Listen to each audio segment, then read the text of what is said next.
একদিকে বৃষ্টির মেঘলা আকাশ, অন্যদিকে আমার ছোট্ট সংসারে হাজার ব্যস্ততার মাঝেও কিভাবে আমি প্রতিটা কাজ টার্গেট নিয়ে গুছিয়ে করি। আজকে এই নিয়ে ভিডিওটা স্টার্ট করছি। তো আমি কিভাবে সংসারের সমস্ত কাজ গুছিয়ে করি সেই ভিডিওটা দেখতে হলে পুরো ভিডিওটা ফুল ওয়াচ করবে, তাহলে তোমরা বুঝতে পারবে যে আমি কিভাবে টার্গেট নিয়ে সমস্ত কাজ করে থাকি। তো আমার পরিচয় পর্বটা দিয়ে দিই। Hello everyone, good morning, welcome back to my channel. আমি সবিতা। প্রতিদিনের নেই আজকে আবার একটা নতুন ব্লগ ভিডিও নিয়ে চলে এসেছি। আশা রাখছি বেশ ভালো লাগবে। বৃষ্টি মুখর দিনে কীভাবে দেখো স্মার্টলি সংসারের সমস্ত কাজগুলো করা যায়, তো সেগুলোই করছি। আর এদিকে দেখতেই পাচ্ছ, তো এই যে উঠোনটা তো ভিজে ভিজেই রয়েছে, তার জন্য উঠোনে দেখো জল দিয়ে ভালো করে ধুয়ে ঝাঁট দিয়ে দিলাম। আর এই দেখো, আর ছাদের যে জলটা পড়ে তো সেটাই গামলাতে করে ধরে রাখবো। তার জন্য গামলাটায় অনেকদিন ধরে জলটা ছিল, একটা না সেই শ্যাওলা বা হেলচানির মতো পড়ে গেছে, তো একটা স্লিপ করছিল, তার জন্য গামলা জলটা চেঞ্জ করে দিলাম। পরিষ্কার করে ধুয়ে আবার ওইখানে পেতে দেব, তো আবার জল পড়বে তখন আবার ধরা হবে। তো আমার উঠোন ধোয়ার জন্য না এই একটা আমি বুদ্ধি করে করেছি, জানো তো এই কাজটা। তো আমার এই জন্য আমার খুব অনেকটা হেল্প হয়, জলটা অযথা নষ্ট হচ্ছে না, আমার কোনো না কোনো কাজে তো লেগে যাচ্ছে উঠোন টুঠোন ধোয়ার জন্য। তো এইদিকে দেখো উঠোনটা ধুয়ে নিয়েছি, তারপরে যে কলপরে চলে এসেছি। তো কটা বোতল আছে সেগুলোই ধুয়ে নেব। আর এইদিকে কটা জামা কাপড় আছে, বাসি জামা কাপড়, সেগুলোই এখন কিছু পরিষ্কার করে নেব। আজকের বারটা হচ্ছে বলে দিই, আজকে হচ্ছে বুধবার। আর এখন ওই কটা বেজেছে, 7টার মতো বেজেছে। তো মেয়ে পরীক্ষা দিতে চলে গেছে, তো ওকে ওই দেখো সেদ্ধ আলু ভাত এগুলো করে দিয়েছিলাম, ওটা খেয়ে দিয়ে গেছে। প্রত্যেক দিন ওকে তাই দিই। আর এই যে আগের দিন আমি ওই ফুলরি আর তালের যে আমের ফুলরি আর গোলা রুটিগুলো বানিয়েছিলাম, তো সেগুলোই এখন আমি নিয়ে বসেছি। এখন 11টার মতো বেজে গেছে, আর খুবই জোরে খিদে পেয়েছে, জানো তো। মানে আমার সংসারে ছোট্ট হলে কিন্তু হাজার কাজ, জানো তো। একদিকে মেঘলা আকাশ, আর অন্যদিকে আমার এই ছোট্ট সংসারে হাজার কাজের ব্যস্তার মাঝেও আমি কিন্তু এই যে টিফিন খেতেই ভুলে যাই, মানে খাওয়া দাওয়া ভুলে যাই, জানো তো। কাজ যখন শেষ করি তারপরে যখন খাই তখন মনে অনেকটা বেলা হয়ে যায়, তখন খাবার আর টাইম থাকে না। তখন এত জোরে খিদে পেয়ে যায়, তখন কি বলে চোখ মুখ ঢুকে যায়, তখন বোঝা যায় যে আর শরীর আর চলছে না, কিছু এখন খেতে হবে। তো এরকম আর না খাবো বা কি করে, যদি খাবারটা বানানো না থাকে তাহলে খাবো আর কি করে। সেই জন্য নিজের হাতে করে রান্না করতে হবে, তাহলে খেতে পাবে। তো এইদিকে দেখো আজকে বানাবো যে চিংড়ি মাছের মালাইকারি। তো আমি কোনোদিন বানাইনি, তো আজকে প্রথম বানাবো। আজকে আমার মেয়ে কি করেছে জানো, ওকে বললাম যে দুপুরে এসে আবার কিন্তু তুমি ভাত খাবে।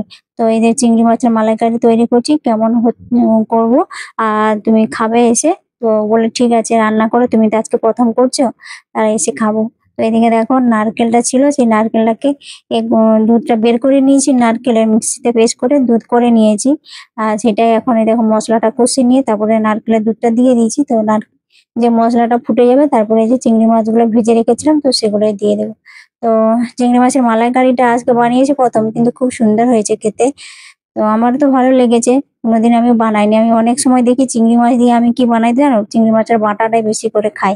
তো আর অন্য কিছু আর কোনোদিন বানাইনি, নতুন কোনো রেসিপি করিনি। তো আজকেই করলাম, খুবই ভালো লাগছে। আর নামানোর আগে দেখো গরম মশলা দিয়ে দিয়েছি, তারপরে নামিয়ে নেব। তো এই আমাদের মতো মধ্যবিত্ত পরিবারের গৃহিণীদের, জানো তো, সে একলা সংসারে হলেই খুবই কষ্ট। তো একলার ছোট্ট সংসারে জানো তো হাজার কাজ থাকে। তো হাজার কাজ মানে অনেক কাজ, ছোট বড় করে কত যে কাজ থাকে, কাজের আর শেষ থাকে না। তো সেই সব কাজ করতে করতে নিজের খাওয়ার টাইমের কথাই ভুলে যাই, জানো। নিজে না খেয়েই সংসারের সমস্ত কাজ করতেই থাকি। তো এদিকে দেখো আমার রান্না বান্না কমপ্লিট, গ্যাসটা সুন্দর করে মুছিয়ে নিয়েছি। তো আজকে আবার কি কি রান্না করেছি সেটাও বলে দিই। এদিকে দেখো ইলিশ মাছও এনেছিল, তো ইলিশ মাছগুলোকে ভাজা করে দিয়েছি। আর ওদিকে দুলি আলু বরবটি করে একটা ভাজা করেছি, মানে ওটা রাতে রুটি খাওয়ার জন্যই করে নিয়েছি, জানো তো। আর রাতে আমি আর করবো না, শুধু রুটিটা করবো, আর সবজিটা এই জন্য দুপুরে বানিয়ে নিই। আর এই যে চিংড়ি মাছের মালাইকারি, আর এই যে আমড়ার চাটনি আছে। তো মালাইকারিটার উপরে আবার একটু ডেকোরেশনের জন্য না, মানে নারকেল কোড়া একটু দিয়েছি, খুব সুন্দর হয়েছে। আর মেয়ে যে খেয়ে গেছিল যে ডাল আলু সেদ্ধ এগুলোই। আর তারপরে এই যে একটা পম্পের মাছ রয়েই গেছিল, তো সেটাও গরম করে নিয়েছি। আর আর একটু মানে বাঁধাকপির তরকারি করেছি। তো এই হচ্ছে আজকে দুপুরে রান্না। মানে এত সব কিছু রান্না করতে অনেকটা টাইম লেগে যায়। আর তার জন্য আমি কি করি জানো বন্ধুরা, আমি আগের দিন না ওই যখনই সময় পাই মানে বিকেল বেলাতে বা সন্ধ্যে বেলাতেই তো কি কি রান্না করব তার জন্য সবজিগুলো কেটে রাখি। এগুলো কিন্তু আমি নিজে বুদ্ধি করেই এগুলো করে রাখি, যাতে আমার কাজটা যাতে সুবিধা হয়, তাড়াতাড়ি হয়। আর একলা সংসার তো তোমরা জানো কত কাজ থাকে।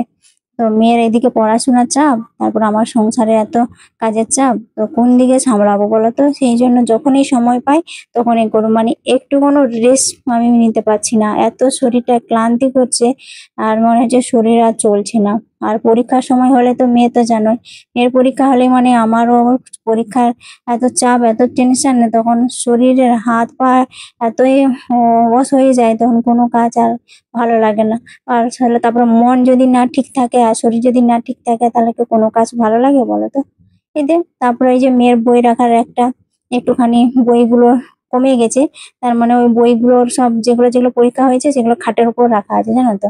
আর যেগুলো পরীক্ষা এখন বাকি আছে তো সেগুলোই বই রাখার একটাই ছিল, তো সেগুলোই আমি নামিয়ে দিলাম, অল্প বই ছিল বলে। তাহলে বই রাখার একটা পরিষ্কার করতে আমার সুবিধা হবে।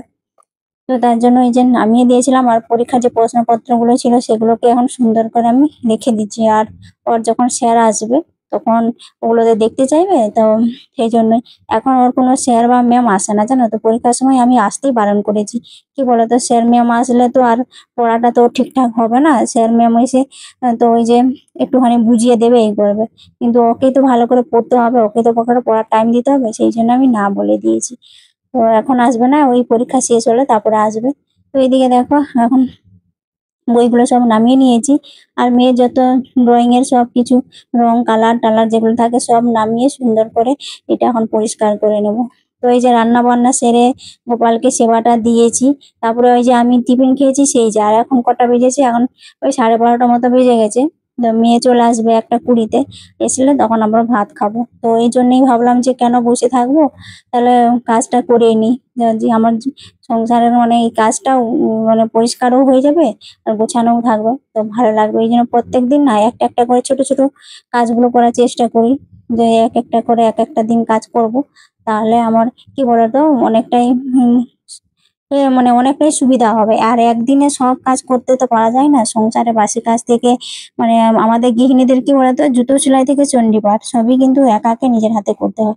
তো এদিকে দেখো সবকিছু নামিয়ে সুন্দর করে গুছিয়ে নিয়েছি। এখন এদিকে দেখো বইয়ের জায়গায় বই, খাতার জায়গায় খাতা, পেন্সিল বক্স সব সুন্দর করে রেখে দিয়েছি। আর যে পরীক্ষাগুলো বাকি আছে সেই বইগুলো উপরে রেখেছি, তাহলে নিতে সুবিধা হবে আর বইটা এলোমেলো হবে না। তো দেখো কত সুন্দর করে আমি সাজিয়ে গুছিয়ে রাখলাম।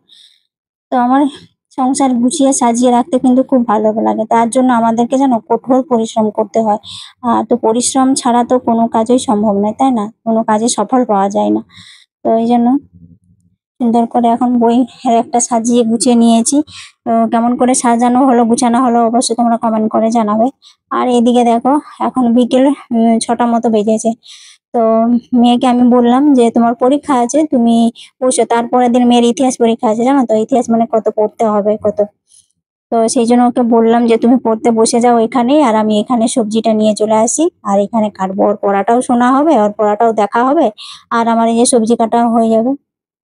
তো এই জন্য এখন সবজিটা কেটে সন্ধে দিয়ে তারপরে আবার চা বা হরলিক্স কিছু খাবো, দিয়ে আবার ওর কাছে এখন বসবো। আর ওই যে রাতের জন্য আমি তো করেই নিয়েছি, শুধু রুটিটা করলেই হয়ে যাবে। আর ওই জন্য এখন সবজিগুলো কাটছি। তো এইভাবে কি বলতো, যদি সবজিগুলো কাটা থাকে না পরের দিন রান্না করতে সুবিধা হয় জানো তো। তো এই জন্য আমার ছোট সংসারে হাজার কাজের মধ্যেও আমি কিভাবে আমার প্রতিটা কাজ সুন্দর করে টার্গেট নিয়ে গুছিয়ে করে রাখি। তো একদিকে তো মেঘলা আকাশ, ঘরবন্দি হয়ে আছি, কোথাও বেরোতেই পারছি না। মানে এখন তো পরীক্ষার সময় তো বেরোনোই তো যাওয়াও যাবে না, কিন্তু তাও যে সবসময় যদি বৃষ্টি হয় সেটা কি ভালো লাগে বলো তো? বৃষ্টি বেশি হচ্ছে না, ভালো লাগছে না, সবসময় যেন টিপ টিপ করে বৃষ্টি পড়তেই আছে পড়তেই আছে। কোনো কাজে তখন আর মানে ভালো লাগে না, অলসতা একটা ভাব চলে আসে। কিন্তু আমাদের মতো মধ্যবিত্ত পরিবারের একলা সংসারে গৃহিণীদের অলসতা করলে তার হবে না, যাকে সংসারের সমস্ত কাজ করে নিতেই হবে। তো এদিকে দেখো কি কি সবজি কেটেছি। তো বাঁধাকপি দিয়ে তারপরে রান্না করব।